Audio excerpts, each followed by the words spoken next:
En tant que collectif, nous sommes devenus si déconnectés du pouvoir de la symbolique qui nous entoure. Nous sommes si déconnectés des symboles et de leur signification que nous ne voyons en réalité que les symboles comme ayant une orientation négative lorsque nous commençons notre éveil spirituel. C'est ce que j'appelle le stade du néophyte. Dans ce stade initial, nous avons tendance à ne connaître que l'orientation négative est basée sur la peur de toute connaissance que nous acquérons à ce moment-là.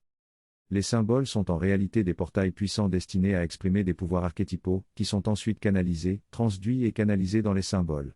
Si nous ne connaissons que l'orientation négative de tout symbole, nous penserons naturellement que le pouvoir derrière ce symbole n'est canalisé, harnaché et utilisé que de manière démoralisante et négative, sans savoir que c'est ainsi qu'il est utilisé. Cela dépend de qui est derrière l'utilisation de ce symbole. Les symboles eux-mêmes sont pour la plupart neutres. C'est l'intention de celui qui les utilise qui détermine si le symbole est canalisé de manière négative ou de manière positive et bénéfique. Nous rendons un très mauvais service à ces symboles lorsque nous les considérons uniquement sous leur forme destinée à déshumaniser l'humanité. Ce n'est pas notre faute, mais lorsque nous n'avons pas suffisamment de connaissances sur l'utilisation objective de ces symboles, nous les regardons accidentellement comme étant le méchant. Ce qui est vraiment important de savoir, c'est que nous pouvons finir par craindre notre propre pouvoir et même le pouvoir de l'univers qui est utilisé à travers l'architecture de la symbolique. Nous devons comprendre que les symboles peuvent être exprimés de deux manières, une manière exaltée et une manière nuisible. Par exemple, le symbole above so below est souvent associé à des intentions néfastes, mais en réalité, il représente l'architecture universelle pour décrire la loi universelle de la correspondance.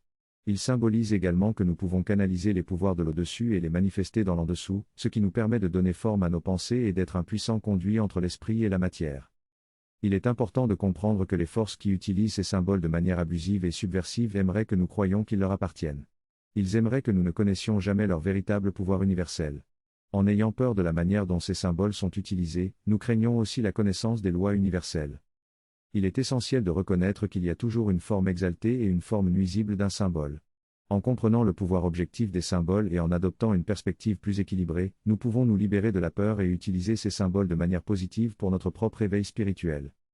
En résumé, cet extrait parle de la relation entre les symboles et les énergies universelles.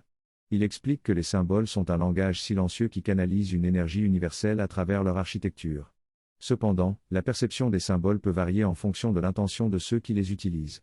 Certains symboles peuvent être utilisés de manière négative, comme l'inversion du pentagramme, qui coupe le lien avec l'esprit et nous enferme dans le royaume matériel. Toutefois, la grande majorité des symboles véhiculent un pouvoir universel objectif et peuvent être utilisés de manière positive et bénéfique. Il est important de comprendre les attributs des animaux représentés par les symboles, car ils transmettent des énergies spécifiques. Par exemple, le dragon et le lion sont des symboles puissants qui peuvent être utilisés de manière positive, mais leur interprétation dépend de l'intention de ceux qui les utilisent.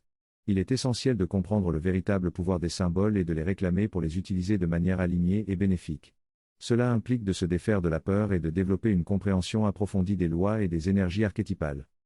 Les symboles ont la capacité de canaliser différentes énergies, qu'elles soient destructives, opprimantes et basées sur la peur, ou positives, libératrices et basées sur l'amour. Cela dépend de notre travail intérieur pour atteindre une conscience vis-à-vis des symboles. Si nous ne faisons pas ce travail, nous tombons dans ce que les symboles veulent, nous renforçons l'ignorance et la stigmatisation de ces symboles au lieu de transformer les abus de pouvoir qu'ils ont subis.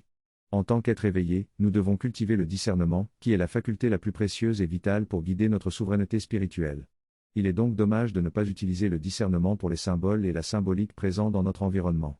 Il faut faire des recherches approfondies, neutraliser la peur et entrer dans le domaine mésotérique, où nous pouvons communiquer et nous connecter avec la symbolique et la connaissance. En revanche, dans le domaine exotérique, nous nous retrouvons à craindre aveuglément ce que nous ne connaissons pas, sans même savoir tout ce que nous craignons. Dans ce domaine, nous ne pratiquons pas le discernement et nous sommes encore néophytes. Ce qu'il faut pour aller plus loin dans notre éveil et notre véritable pouvoir, c'est le courage d'acquérir davantage de connaissances, car plus nous en avons, moins nous avons peur.